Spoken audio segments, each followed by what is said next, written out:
Di sebuah kota kecil, hiduplah seorang pemuda bernama Arman. Ia berasal dari keluarga miskin. Ayahnya seorang buruh bangunan yang sering sakit-sakitan, sedangkan ibunya bekerja sebagai penjahit rumahan. Sejak kecil, Arman terbiasa hidup dalam keterbatasan, tapi ia tidak pernah mengeluh. Ia rajin belajar dan bercita-cita mengubah nasib keluarganya. Di sisi lain kota, hidup Reza, anak seorang pengusaha kaya raya. Reza memiliki segalanya, harta, kekuasaan, dan kehidupan yang mewah. Namun sifatnya sombong dan sering merendahkan orang-orang miskin. Baginya, uang adalah segalanya dan orang miskin seperti Arman tak lebih dari sampah masyarakat. Suatu hari, takdir mempertemukan mereka di sekolah. Arman mendapatkan beasiswa di sekolah elit tempat Reza bersekolah. Sejak hari pertama, Reza dan gengnya selalu merundung Arman. Mereka menghina pakaiannya yang lusuh, mengejek bekal makanannya yang sederhana, dan bahkan menjadikan bahan lelucon di depan teman-teman mereka. "Kenapa orang miskin sepertimu ada di sekolah ini? Ini bukan tempatmu," kata Reza sambil mendorong Arman hingga jatuh. Namun Arman tidak melawan. Ia hanya menahan sakit dan menundukkan kepala. Ia tahu ia tidak punya kekuatan atau kekuasaan untuk membalas. Satu-satunya yang bisa ia lakukan adalah bertahan dan terus belajar. Bertahun-tahun, perlakuan buruk itu terus berlanjut, hingga akhirnya Arman lulus dengan nilai terbaik dan mendapatkan beasiswa ke luar negeri. Sementara itu, Reza tetap menjalani hidupnya dengan foya-foya, percaya bahwa kekayaan ayahnya akan menjamin masa depannya.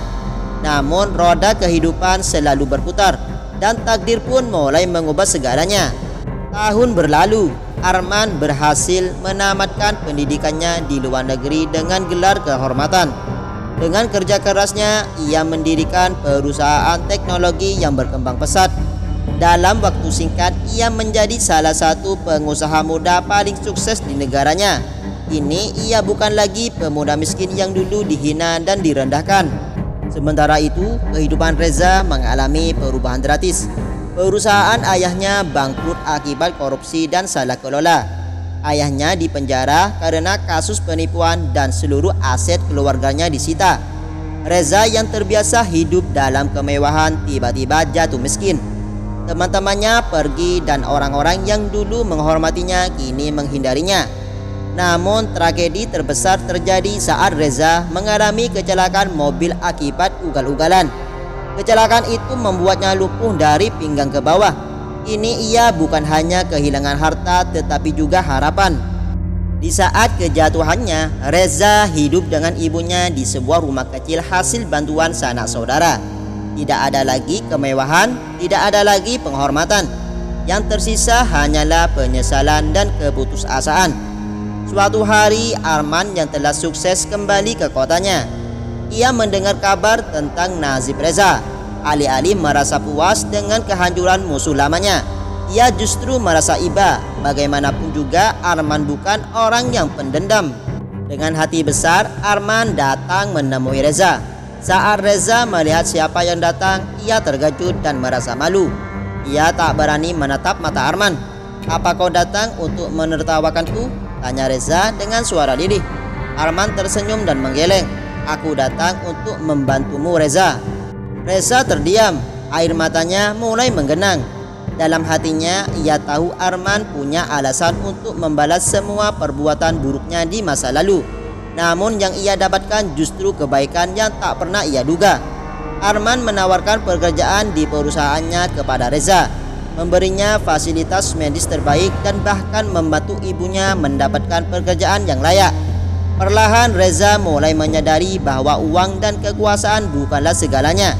Yang lebih berharga adalah hati yang tulus dan kesempatan kedua dalam hidup. Reza menerima tawaran Arman dengan perasaan campur aduk. Ia merasa tidak pantas mendapatkan kebaikan dari seseorang yang dulu ia sakiti. Namun Arman tetap bersikap tulus. Di perusahaan Arman, Reza bekerja sebagai konsultan keuangan.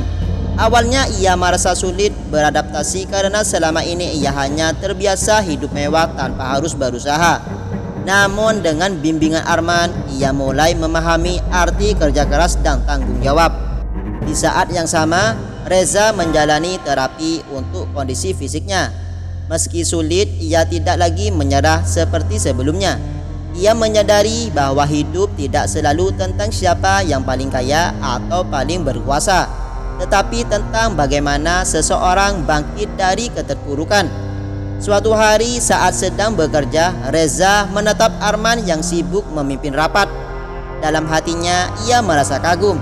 Pemuda yang dulu ia hina kini berdiri sebagai pemimpin yang dihormati, bukan karena kekayaannya tetapi karena kerja keras dan ketulusan hatinya. Setelah rapat selesai, Reza menghampiri Arman. Dengan suara yang bergetar ia berkata, "Terima kasih Arman, kau mengajariku sesuatu yang selama ini tidak pernah kupahami. Maafkan aku untuk semua yang pernah kulakukan padamu." Arman tersenyum dan menepuk bahunya. Masa lalu biarlah menjadi pelajaran. Yang terpenting adalah bagaimana kita menjalani hidup ke depan. Sejak hari itu, Reza berubah menjadi pribadi yang lebih baik. Ia bekerja dengan sungguh-sungguh dan bahkan mulai membantu orang-orang yang mengalami kesulitan seperti yang pernah dilakukan Arman padanya. Kisah ini mengajarkan bahwa hidup ini penuh dengan kejutan. Orang yang kita rendahkan hari ini bisa menjadi orang yang kita butuhkan di masa depan. Namun yang lebih penting dari itu adalah ketulusan untuk memaafkan dan memberi kesempatan kedua.